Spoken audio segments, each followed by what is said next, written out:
આપણે રિલાયન્સની તો વાત કરી અને એના બ્રોકરેજ રિપોર્ટ પણ જોયા, પરંતુ એ સિવાય પણ ઘણા બધા બ્રોકરેજ હાઉસના રડારમાં આ જે સ્ટોક છે એની વિગત ફરી પાછી લઈને તૃપ્તિ જ આપણી સાથે જોડાયા છે. જી તૃપ્તિ, ખાસ કરીને શું નજર છે અન્ય જે બ્રોકરેજ રિપોર્ટ્સ છે એના પર?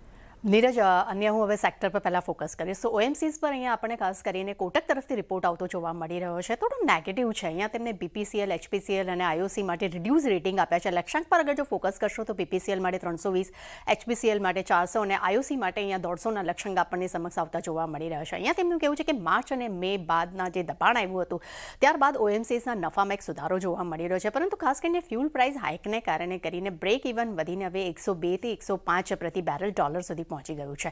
સાથે તેમનું એ પણ કહેવું છે કે ક્રૂડમાં જે 30%નો ઘટાડો આવ્યો છે, જેને કારણે કરીને માર્જિન જે છે અહીંયા તેને એક મજબૂત સપોર્ટ મળવાની તેઓ અપેક્ષા રાખી રહ્યા છે અને એક્સાઇઝ ડ્યુટીમાં એક મામૂલી કાપની પણ તેઓ શક્યતા તેઓએ જોઈ રહ્યા છે. બીજી તરફ જેપી મોર્ગન તરફથી પણ આપણને ઓએમસીસ માટે રિપોર્ટ આવતો જોવા મળી રહ્યો છે. અહીંયા તેમનું કહેવું છે કે પેટ્રોલ ડીઝલ માર્જિન યુદ્ધની પહેલાંના સ્તર પર અહીંયા પહોંચવું જોવા મળી રહ્યું છે. એટલું જ નહીં, એલપીજીના જે છે તેમાં એક અંડર રિકવરી હજુ પણ અહીંયા આપણને જોવા મળી રહી છે. પરંતુ સામે ક્રૂડ ઓઇલના પ્રાઇસીસમાં જે ઘટાડો આવ્યો છે જેને કારણે કરીને એક રાહત મળવાની પણ તેઓ અપેક્ષા રાખી રહ્યા છે. Q1 FY27માં ઇન્વેન્ટરી ખોટની જે અસર જે છે અહીંયા જોવા મળી શકે છે, પરંતુ Q2થી નફામાં એક સુધારો આવવાની તેઓ અપેક્ષા રાખી રહ્યા છે. અને ઓએમસીસમાં ખાસ કરીને બીપીસીએલ અને એચપીસીએલ તેમના પ્રિફર્ડ પિક અહીંયા જોવા મળી રહ્યા છે. ત્યારબાદ નજર કરશું EMS સેક્ટર પર. અહીંયા ખાસ કરીને નોમુરા તરફથી એક રિપોર્ટ આવ્યો છે જેમાં તેમને ડિક્સન ટેક ખાસ પસંદ આવી રહ્યું છે. તેના માટે તેઓ બાય રેટિંગ સાથે લક્ષ્યાંક તેમને 13,813 રૂપિયા પ્રતિ શેર કર્યા છે. અહીંયા તેમનું કહેવું છે કે FY28 સુધીમાં ડિક્સનનું માર્કેટ શેર જે છે તે 19%થી વધીને 32% સુધી થવાની તેઓ અપેક્ષા રાખી રહ્યા છે. જેના મેઇન કારણ તેઓ કરી રહ્યા છે કે OEMના કરાર, ODM જેવી વેલ્યુ એડિશન, એક્સપોર્ટ જે મુખ્ય ટ્રિગર કંપનીના જોવા મળી શકે છે આવનારા સમયમાં. ત્યારબાદ નજર કરશું ડિલિવરી પર. અહીંયા મોતીલાલ ઓસવાલ તરફથી ખરીદદારીની સલાહ આપણને જોવા મળી રહી છે. લક્ષ્યાંક તેમને 580 રૂપિયા પ્રતિ શેર કર્યા છે. અહીંયા તેમનું કહેવું છે કે Q4 FY26માં એક્સપ્રેસ વોલ્યુમ જે છે લગભગ અહીંયા વાર્ષિક ધોરણે 73%નો ગ્રોથ જોવા મળી રહ્યો છે. એટલું નહીં, કન્ઝમ્પશન ડિમાન્ડ્સ અને આઉટસોર્સિંગ અને ઈ કોમર્સથી ગ્રોથને એક બૂસ્ટ પણ મળ્યું છે.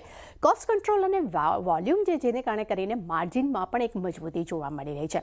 ત્યારબાદ ફોકસ બની રહ્યું છે L&T પર. CLSA તરફથી આઉટ પરફોર્મના રેટિંગ સાથે લક્ષ્યાંક તેમને 4,842 રૂપિયા પ્રતિ શેર કર્યા છે. અહીંયા તેમનું કહેવું છે કે AI data centres, EMS, semiconductor, green hydrogen અને ડિફેન્સ ગ્રોથ માટે એક નવું એન્જિન હવે બનતું જોવા મળી રહ્યું છે. અને FY2031 સુધીમાં અહીંયા ઇન્ક્યુબેશન માટે $4 બિલિયન કેપેક્સની પણ કંપની યોજના બનાવી રહી છે. એટલું જ નહીં, ITO CHU સાથે એક ગ્રીન અમોનિયા સપ્લાય માટે પણ કંપનીએ કરાર કર્યા છે. અને મોટા માર્કેટ અને હાઈ માર્જિન પ્રોડક્ટ પર પણ અહીંયા ફોકસ જોવા મળી રહ્યું છે.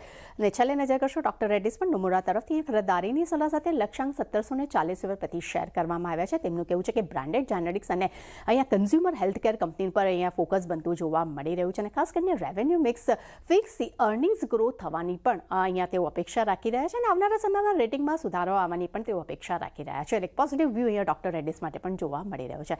એટલે ડેફિનેટલી નીરજ, ઘણા બધા બ્રોકરેજ છે, દરેક પર એક્શન જોવા મળી શકે છે. જી આભાર.